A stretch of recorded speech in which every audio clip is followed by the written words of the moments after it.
Welcome to the channel. I'm Seamus Pendragon. This is my friend James the Wanderer. And today we're going to tackle a topic that's probably not on everybody's radar. Should be, though. It should be. We just celebrated a pseudo Day of Freedom, right? I'd call it the birth of a nation, but certainly not our independence. The other thing is Juneteenth. That's a day that they celebrate the end of slavery. And today we're going to talk about the fact that slavery is alive and well. Absolutely. Yeah, and you know, there's many different definitions of slavery. There's many different ways to look at slavery, and that's kind of what we wanted to talk about today. But the main point is that we are all slaves to something, and we're born into this system of slavery, and it's really up to us as individuals to find freedom and to give freedom to each other. That's a fact. I'm going to, just to clarify so everybody's on the same sheet of music, I'm going to read some definitions for slavery, and then we're going to talk about that a little bit. We're going to talk about how perception shapes our reality on this topic. So, and we'll try to get something up here so you guys can, a link or something so you guys can look it up yourself. So, according to Merriam-Webster, the definition of slavery is a practice of holding people as chattel, involuntarily and under violence. Chattel slavery is owned like property. The state of a person who is forced, usually under threat of violence, to labor for the profit of another. A situation or practice in which people are coerced to work under conditions that are exploitive. And then another one is submission to a dominating influence, a slavery to something or someone. And that last part was my little addition to the Merriam-Webster. A slavery to something or someone. And I think that's kind of what you were alluding to, right? One of the things that you were alluding to is that slavery to something. And what would you think? I mean, we've talked about this a lot, so I kind of know what you think. But if you could tell people what you think is the overriding, dominating force that we submit to as slaves. I think it's the worldview. You know, it's that this is the way that the world is, and you have to just be the part that you were born into. It's a lot like the caste system in India, and we think, oh, that's so wild and weird, but no. Very few people change classes. You don't go from poor to middle class. You don't go from middle class to upper class. You might shift around a little bit, and some people do, but most people are stuck in the same situation that they're born into, and a lot of people actually degrade. You can go from middle class to poor easily, and right? that's much easier than the other way around.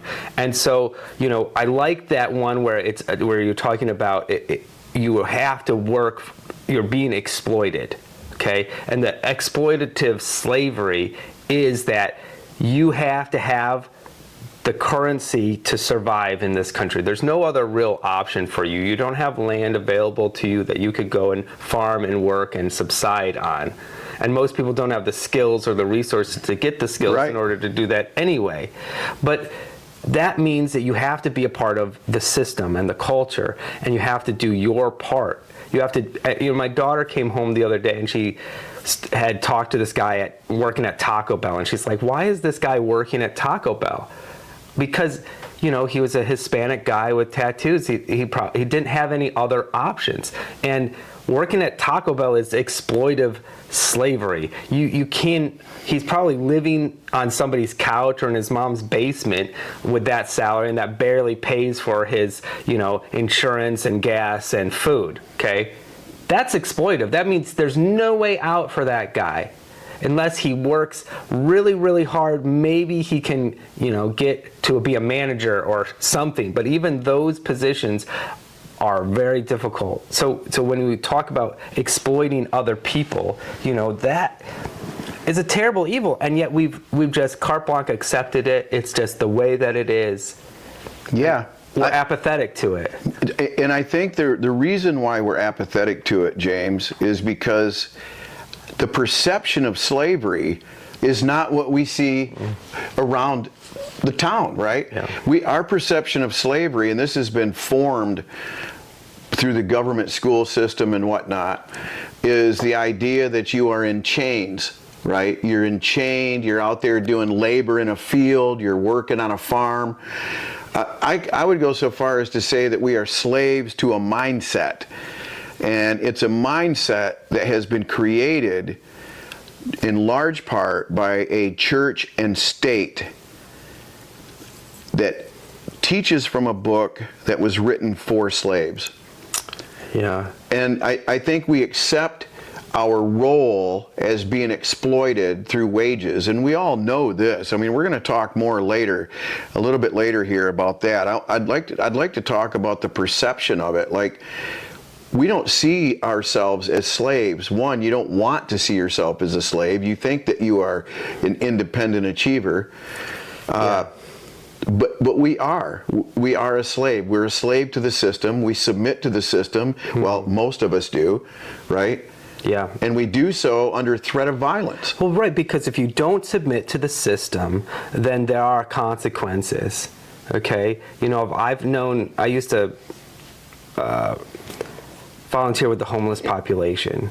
And there were a number of guys who were homeless out of choice, but it was because they couldn't fit into the system. They couldn't operate within the normal parameters that other people could.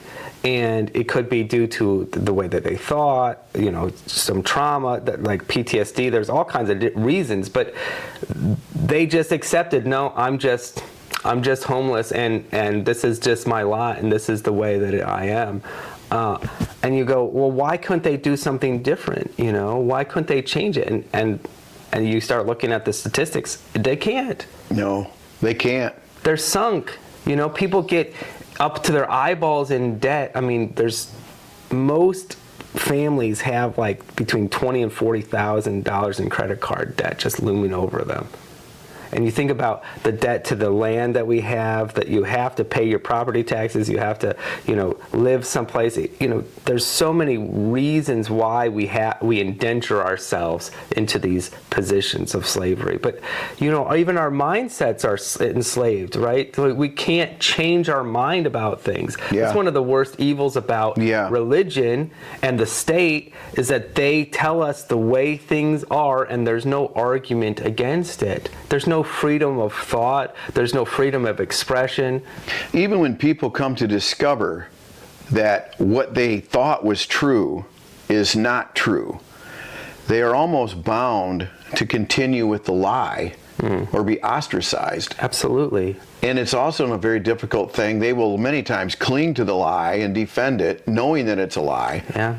Because they don't want to be wrong, because in a society where you have to be correct to have any value, and you have to force that correctness, not through logic, not through sound argument, but by shouting over your opponent or shutting off the mic or whatever the situation is. Well, you read it earlier, dominance via the fear of violence. Yes. You know, it doesn't just have to be physical violence. It can just be that you're ostracized, you don't get a job, there's all kinds of things. Absolutely. And when you are born into the American system, you are given a number, and that is your slave number. That is the number that is assigned to you, that the United States government uses as collateral for its loans. Yes. Which means you are property of the state. You're chattel. Everything you own, they own. Yes. You don't own anything.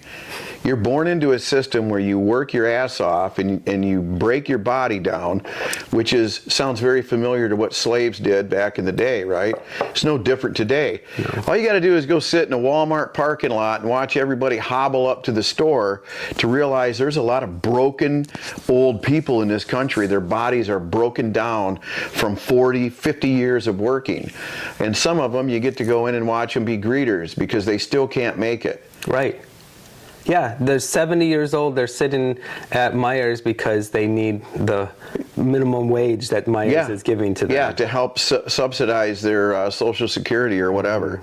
So you're a slave to the system from the time you're born until you die. And just in case the people out there are wondering, just to what extent the United States government endorses slavery. I'm going to read something real quick. We're moving along a little faster than I thought. We're covering good ground. So here's the definition of a prisoner. A person deprived of liberty and kept under involuntary restraints, confinement, or custody, or on trial or in prison. Someone restrained as if in prison. Now, according to Prison Legal News, and I'll definitely get this link up there with some help, slavery is almost mandated as appropriate punishment for crime in the U.S. Constitution. Did you know that? That it's enshrined in the Constitution. Slavery is enshrined if it's done by the state. A pervasive belief in the need to dehumanize people in the name of punishment.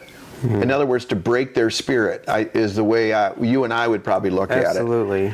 So, Section 1 of the 13th Amendment, neither slavery nor involuntary servitude, except as punishment for a crime whereof the party shall have been duly convicted, shall exist within the United States or any place subject to their jurisdiction. In other words, any place under the U.S. jurisdiction, if you break the law and are convicted of it, you can be enslaved. And I'd seen a definition of prison or enslavement as being the same as prison. And when you read the definition, it's the same. And it's all under force of violence, right? It's all under threat of violence. And we have been, conditioned to believe that people in prison are subhuman. Okay, which is the same mentality you have about slavery. Okay, back in the 1800s, when you had all the African slaves coming over here to America, they were considered subhuman by everybody else, and that was the way that you justified it. It's the same way we treat people who are incarcerated. They are stupid, they are violent, they are evil, bad people. They need to be punished, okay? There's a huge difference between correction and punishment, right? There's ways of keeping the population safe from potentially violent or misaligned people, and punishing those same violent and misaligned people in a way that is overly cruel and harsh, right? When you look at like some of the Scandinavian countries in Europe, they don't have prison systems. No, they don't have anything like the United States does. They treat people with common decency and respect, and that's the way we have the ability to do that. It's not like it's complicated or difficult. Everyone can understand how to treat someone else with common decency, even if they have done the wrong thing, even if they've committed a violent act. There's still lots of different ways to treat them with kindness and respect. Instead, we enslave them. Yeah. Well, there's a certain satisfaction and joy that comes from third-party punishment. The people in this country who are driven by the Judeo-Christian belief system derive a great deal of satisfaction out of punishment. They literally love. Studies have been done that show that the same areas of the brain that light up during an orgasm light up when they are watching somebody get punished for something they believe that person deserves. Did you know that? Wow. That's how fucking awesome watching somebody get fucked over is to the little primate monkey brain. And I don't think it's any more prevalent than in a country like the United States, where we've got 8 million cop shows on TV watching people's lives get turned upside down. And this is all because these slaves couldn't follow the rules, right? Yeah. The more rules you make, the harder it is to frickin' stay in line. It's so funny to me. I mean, we have so many laws on the books, like no one person knows all of them. And yet, ignorance of a law does not absolve you of guilt. No, and they don't tell you, right? They don't send newsletters out. That's why there's millions of laws. What are laws? Obviously, we need laws to run government, right? For this department to do that, they pass a bill and they call it a law. However, the vast majority of laws are to restrict human behavior. Right. Literally human behavior, something that we've been doing since we were, just started walking upright, folks. So our biology is geared to do this stuff. Yes. I'm going to throw something out there like a good slave, would never steal, but a bad slave would. However, it is in the human propensity to take shit. All you got to do is look at monkeys that steal from each other, right. The very basic of animal behavior. Almost any mammal will steal from another mammal for its own advantage. Humans are no exception. But yet you have people languishing in prisons for years. Well, and it's funny that Christians are just as harsh as anybody else, right? And yet, Jesus would say things like, if someone takes your cloak, give him your tunic also. Right? He would talk about not holding on to our property, allowing someone to abuse you and have compassion towards them. Yeah. I'm not advocating that you continue to sit in a situation where you're receiving violence, but the idea is that you can respond in compassion to that person. Find out what the driving force is, right? That's what I mean, is like, and if you can't, other people can respond with compassion and understanding. If someone's disturbed, if someone's, thoughts and their actions are off, let's understand it. Let's find ways to cure that. But we're not interested in that at all. We're only interested, the state is interested in maintaining a system of slavery in the prison system, because they make a lot of money off of you and I from the prison system, because we have to pay for it. We get this pleasure out of punishing these people, but we pay for it. The last time I checked, the state of Michigan spends more money on their prison system and jail system than they do on universities. That tells you where the priorities are. Now, you wonder how a system like that continues to support itself, and the reason is because there is a hierarchy of slaves, right? So the more affluent slaves really appreciate the freedoms, which are more like privileges that you give slaves that are very obedient. So these slaves don't want their privileges taken away. So then they enforce rules upon those below them, right? And if they have if they're affluent, they have power. They have ways of moving government to work in their favor. More police patrol in the streets, a demand to get people off the streets. This stop and frisk thing that's been going on forever. What? You telling me you have a right as an American to walk down the street without being molested by the police, which, by the way, are not here to serve and protect. They are here to intimidate and coerce. If you've ever watched a sheep herder with his flock of sheep, and he has his border collie moving them with the sound of a whistle and the hand motion, that's what the police are. And they're working for the shepherds. Yeah.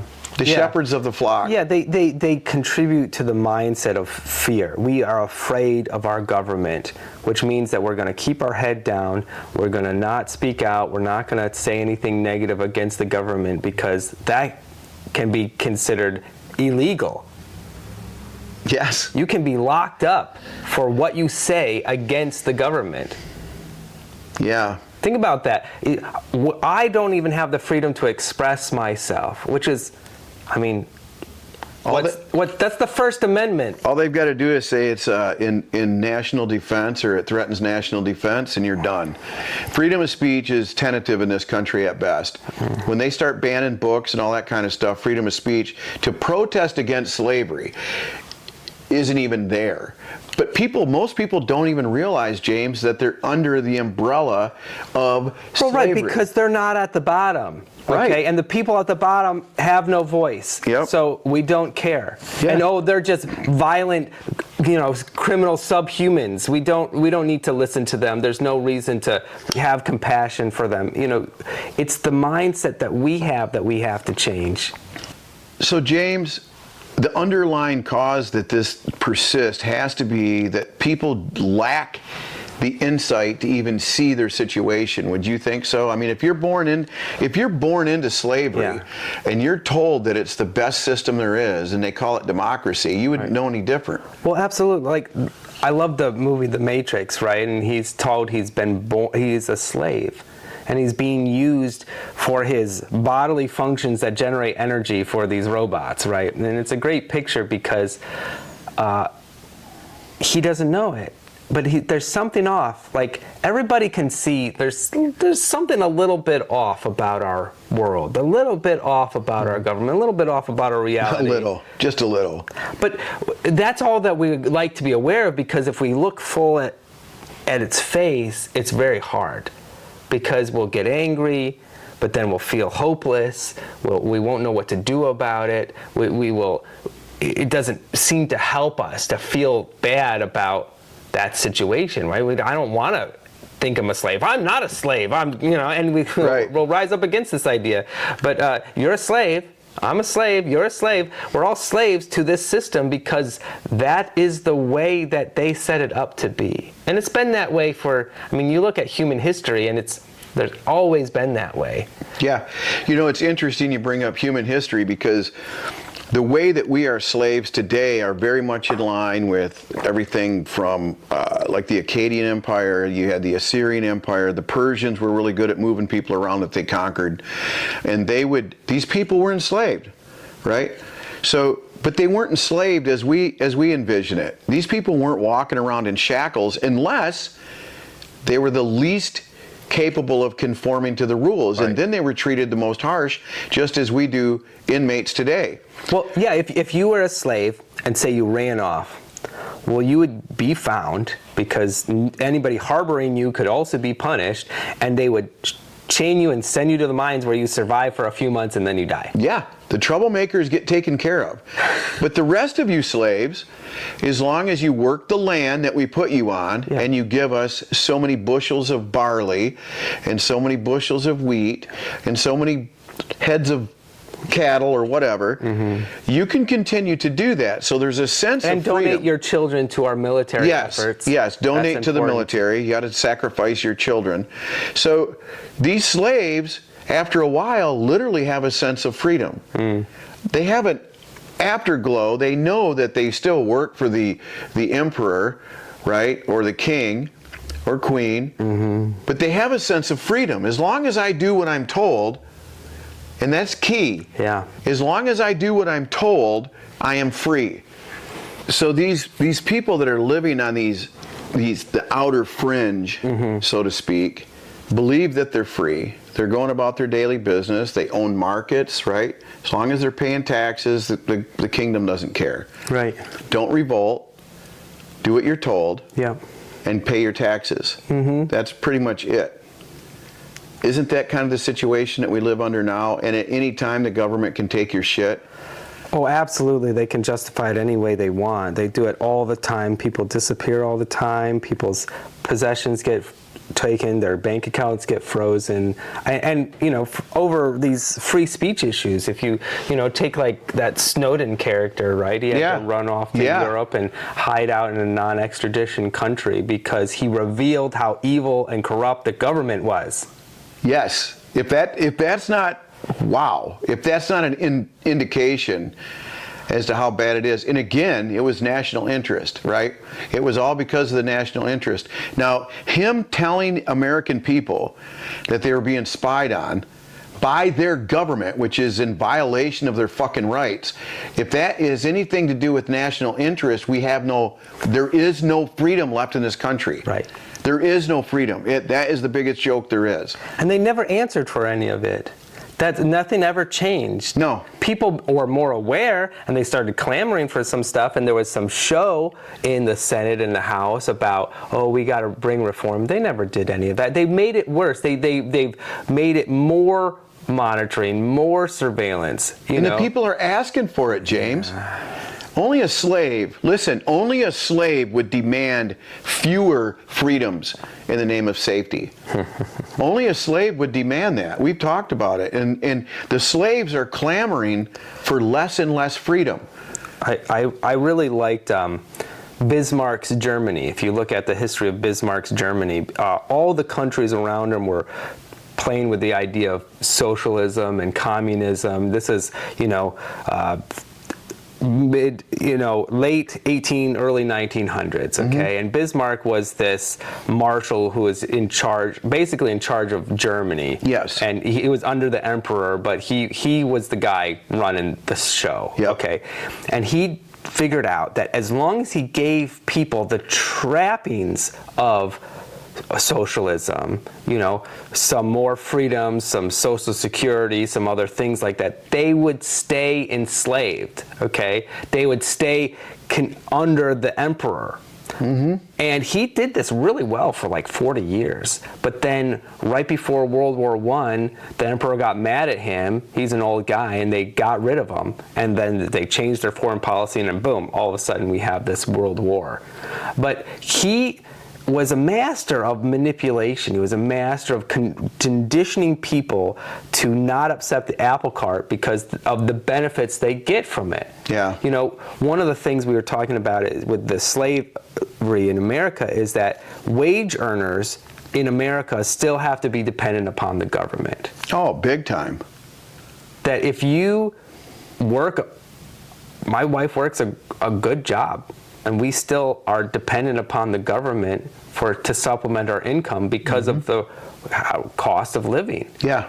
That's indentured servitude to the government. Absolutely. I'm dependent upon them, therefore I can't upset them. I can't do something against what they're doing. I'm pretty sure it's called the Act, it's a really creative name, the Act of 1947 is when the American people became subjects of the state once again. Okay. And it was in 1947 that the government assumed responsibility for the economy. So it was at that point where we had to start coming up with ideas, not we, but the government had to start coming up with ideas to make the United States more productive, to make the people more productive. And the whole trap of being productive is a Protestant movement that goes all the way back to the birth of the damn church. Well, I think it's also a male dominance thing. It's an imbalance in the human ego, and that the idea that we just need to produce and produce and produce. The feminine is about nurturing and caretaking and taking care of what you have. Yeah, that's why we don't take care of the world. We don't take care of the economy. We don't take care of each other. Yep. We don't take care of our children. I mean, the institutionalization of people happens in preschool. Okay, you are put in a room with a bunch of other children, told to sit still, to listen, to obey those in authority over you. That's institutional conditioning, and they want to do it for 2-year-olds. Yeah, they want to make sure that you're the best slave you can possibly be, the most obedient. Now, we're talking about the U.S. federal government taking ownership of the people and then basically mandating what kind of production has to be gotten out of those people, right? They regulate everything to do with labor.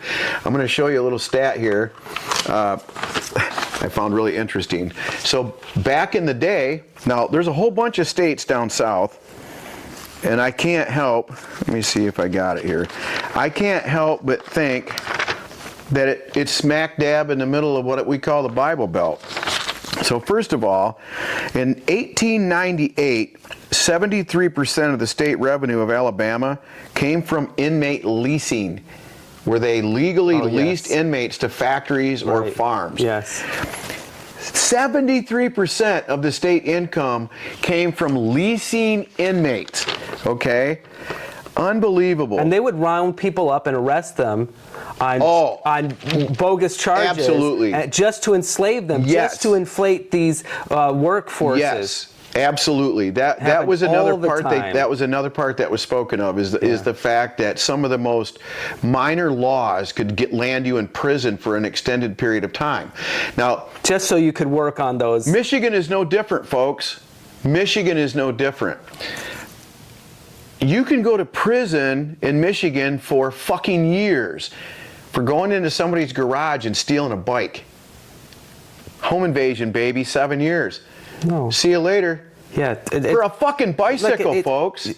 They can repay him 3 times. How about that? Yeah. How difficult would that be? That's your fine. You're good, right? You got insurance, right? Listen, Take the measures. Protect your shit. Yeah. It's human nature to steal. Listen, 7 states, Alabama, Arkansas, Florida, Mississippi, South Carolina, Texas, pay inmates absolutely nothing for their labor, yet demand that they work for the prison system or for the state. If you do not work for the prison that you're incarcerated in, you will not get paroled. You will not get an early release. Whenever they talk about Michigan, there is no early release. Good behavior, the good behavior is how hard you work for the prison. Yeah. And in Michigan, there is no good behavior. So the greatest thing that Michigan inmates could do would be to stop working. Just stop working. Go ahead. Fuck them. Keep me here. Don't parole me. Bankrupt the goddamn system, folks. It would go from $2 billion a year. Think about that. $2 billion a year for the state of Michigan. We incarcerate more people than any industrial nation in Europe per capita. Michigan does. Just Michigan alone. Any single industrial nation in Europe. We incarcerate more people. So slavery is alive and well. Yeah. I think we can agree on that, right? Absolutely. So no more Juneteenth. If you're out shooting fireworks off on July 4th, it's to celebrate the birth of a tyrannical nation, not a nation of freedom-loving people. Because the people have worked overtime to deprive other people of their freedom because they enjoy taking stuff away. The joy of taking something from somebody, I think, is just about as great as the punishment of them. So that's the real freedom that we need. We need freedom from that monkey brain, the thing in our heads that says, yes, we should punish and harshly deal with other people. No, we need to respond with compassion. We need to be freed from that hate and anger that's in us, and freed to love and deal with others with respect and dignity. Everyone is equally valuable. Everyone deserves to be treated like a real human being and not a slave. Yeah, and I think the masses of slaves out there that still have all of their fucking privileges, or most of them, or some of them, you know, there's some slaves get their driver's license taken away, which really does nothing to help them in a world where everything is so far apart, and you don't have public transportation, okay? So some slaves can't live in certain places, right? Some slaves are restricted to the point where they're living on the edge of town in tents. And then the government, at the behest of the people, passes laws that says you can't live here anymore. And they come in with bulldozers and bullhorns and fucking run them out. I think the mindset to recognize that you are a slave to the United States government, you have to get there first.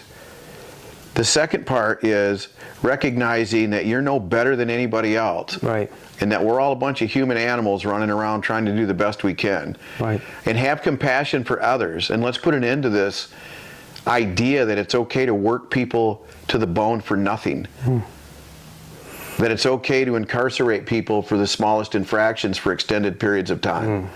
This country, this Judeo-Christian nation, is one of the cruelest fucking countries on the planet. And until you recognize that, slavery will continue to persist. Do you not agree? Absolutely. Absolutely. It's up to us. The only one that's going to bring us freedom is us. Not the government. The government has demonstrated increased control, increased restrictions on freedom, increased surveillance, increased punishment. They will never reduce themselves willingly unless we demand it. If we as the people who are marginally in control of the government would stand against slavery in all forms and find ways to do it where we can respect and value everyone, we would actually be free. Then we could actually say we live in a free nation. You know, Noam Chomsky does some pretty good bits on wage slavery. One of the easiest fucking ways, and I'm not saying it's easy because the laws have been so fucked over when it comes to organizing for labor. One of the easiest ways that you can end wage slavery is through unions. And through unions, you get things like profit sharing, where you actually share in the profits of a company. These things have gone to the wayside. You've got billionaire frickin' 100 vice presidents, I'm exaggerating some, but you got a numerous vice presidents for General Motors making millions of dollars each. Yeah. And then people get all butthurt when they see guys picketing on the fucking picket line for better benefits or wages. What it is the other monkeys, the other slaves are envious that these people have the ability to organize for wages. But they are restricted in part because of their religious beliefs. Yeah. Billy Graham did more damage to the frickin' unions during his crusades or culture wars than any single person, I think. Well, yeah, the GOP was very against unions because it hurt their bottom line, because businesses, according to the U.S. government, exist for the benefit of the stockholders, not the employees. Right. So think about this. You have a government that exists to exact as much labor out of people as they can. Right. And then they honor corporations as first-rate fucking citizens. And the average plebe is just there to work for them and to buy their goods. Do you think that's an assessment that that's not harsh enough?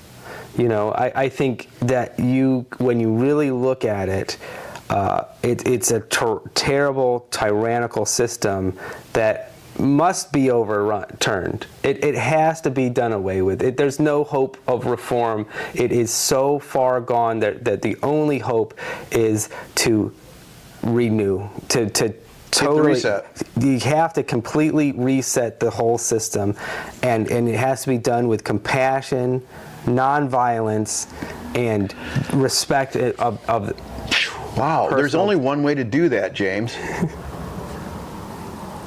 And that's to pull out that Scottish claymore and drive it right through the heart of the body of Christ, that which they call the church. The church is the driving force behind this, folks. I know you thought, is this guy not going to slam the church? Are we going to have one episode where I don't bring something up? It could happen. It could happen. We're going to try to do one or two of those. But no, absolutely, because the church, the Bible itself says, slaves, obey your masters. Submit to all authorities. It's all about submission, and it's all about really appreciating the abuse you're getting at the hands of your master. You should appreciate this because God loves you more. If you're living in... Listen, there's been studies that show time and again that the most religious communities are the most impoverished. Wow. Time and again. What the hell? This isn't something I'm pulling out of my ass, people. This is something that's real. And it makes no sense to me. Listen, we have to change the situation one person at a time, right? Ourselves. That's the one person we can change. It's the only person we have control over, and even that's limited, right? So we have to first be aware, and then we got to get our mind wrapped around the fact that it's okay to show compassion to people, right? Absolutely. And we want to give freedom to others so that we can ourselves enjoy that freedom too. I think that's key. Allowing others to have the freedom that they want as long as they're not hurting anybody. I was talking with a friend yesterday, and I was thinking about it. I said that what we need is to tolerate the perceived evil we see in others. Yeah. Yes, what they're doing or something that someone else is doing, you can see as evil. And that's your right to see it as evil.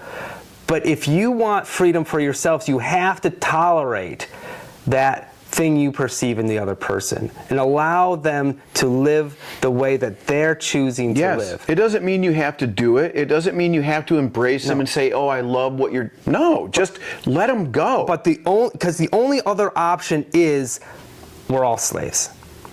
Yeah. It's one or the other. We're like when I lived in Virginia Beach back in the old days, did a lot of crabbing. Caught a lot of crabs in Virginia when I was in the Navy, let's just say. Well, these were the kind you like to eat. So you throw them in a bucket, right? Like you go out with your net, you got your chicken wing on a string, and It was fucking a riot to catch them, more fun to eat them. But you throw them in a bucket. Now these suckers would get close enough to the top that they could climb out. But all the other crabs around them would grab a hold of them and pull them down. Don't be the crab that pulls the other one down. Thanks for tuning in. Seamus Pendragon, still living in sin. Till next time, see ya.